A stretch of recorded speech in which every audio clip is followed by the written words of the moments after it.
Good morning, friends. And first of all, I'd like to congratulate CDC in pulling this off. I think it's a fantastic effort and a great, platform for the years to come for, an NCBS and all the leading institutions, IISc, JNCSR, to have a platform to actually engage and come out there with industry. I think it's a fantastic initiative. I wish you all the best on this. I run this organization called C Drive, and we are a science HR firm. And before I talk to you a little bit about just introducing this entire theme for the day, which is about careers beyond academia, I'll give you a little journey about myself, very brief, because I might represent the entire antithesis of a classical career. So, it may be of some value in terms of reflecting what probably one shouldn't do. Right. So I started off, I'm not a scientist, I have an economics background, so I passed out of Loyola College, Madras. And my first career was as a tea taster. I went to Northeast India and I was tasting tea in Darjeeling. And I had to taste around 250 cups of tea. And honestly, by the time I'd crossed the 10th cup, I didn't know what I was tasting. And my only hope was that I was good at face reading. So I would read my boss's face and figure out what expression it said and hope that my guess on the type of tea was right.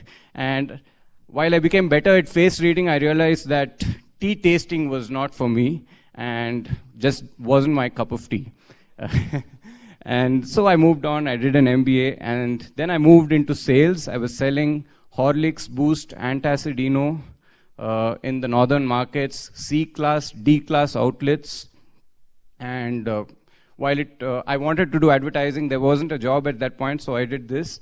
And while it was good, at some point it took a toll on me, and I said, let's go to the other side, and joined India's first food retailing venture by the Escorts Group way back, 99 that time.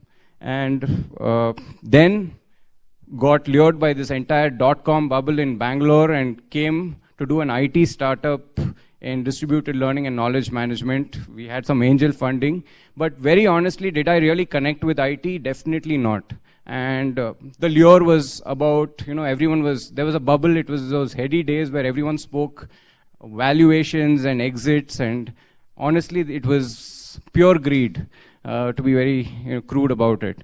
And somewhere, beyond that, it didn't last too long, and I went on my own, became a HR entrepreneur in the IT space for some time, until I ended up here, and I've been here now, and I'm here to stay, hopefully. For the last 7 years, we've been running this science HR company called C Drive. So just to, kind of quickly put my journey in perspective, it took me 6 different industries and 17 years to be where I am today. And I've done 10 years of discovery before founding C Drive, not drug discovery, but self-discovery, yeah? And I think as a person, unfortunately for me, I had to learn by knowing what I didn't want rather than what I really wanted. So there was a road full of potholes. And today, I think the real hope is, like Mukund was saying, in a PhD, you have to have the patience and sustenance to complete the PhD, and it requires that temper. And I think all of you have got that training. So hopefully, today will also help you in having a smoother ride, right?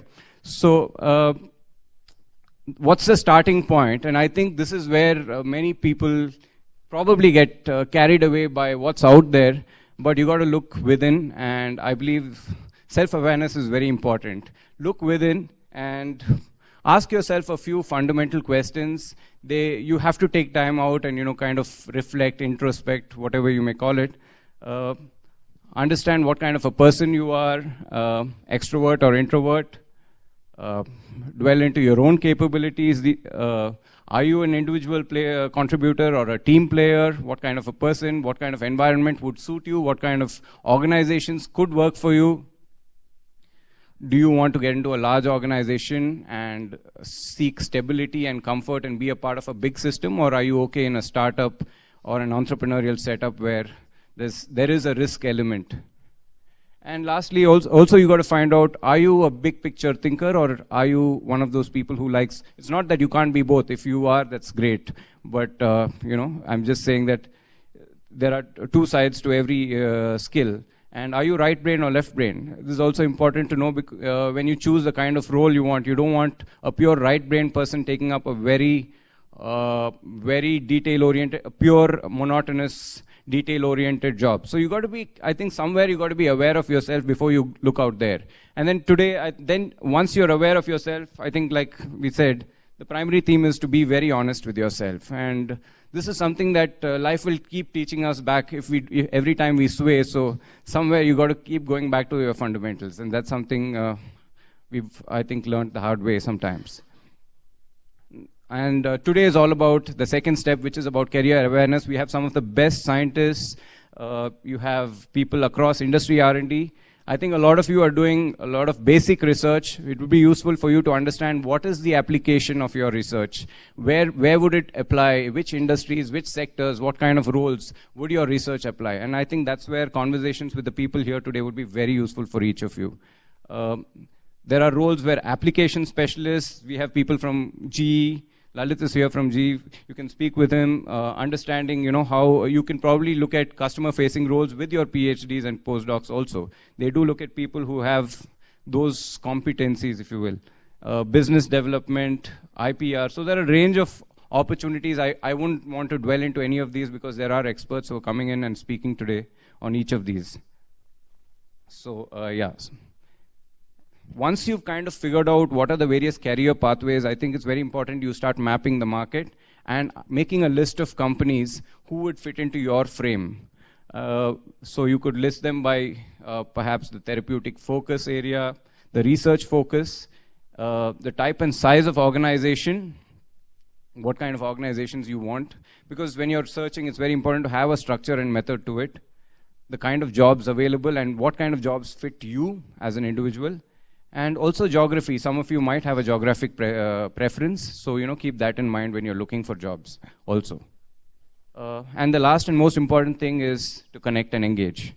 So just wanted to ask all of you, how many of you have at least 500 meaningful LinkedIn connections? I said meaningful LinkedIn connections. Show of hands, just very few, yeah, okay.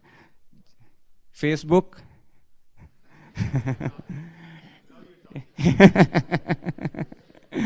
Yeah, so I think while I understand you've all been behind the scenes in the lab, it's important that you start connecting with people. And while your friends are there in the mix, I think industry connect is very important. Probably you should be a little more proactive about connecting in LinkedIn. It's important. It's a powerful platform.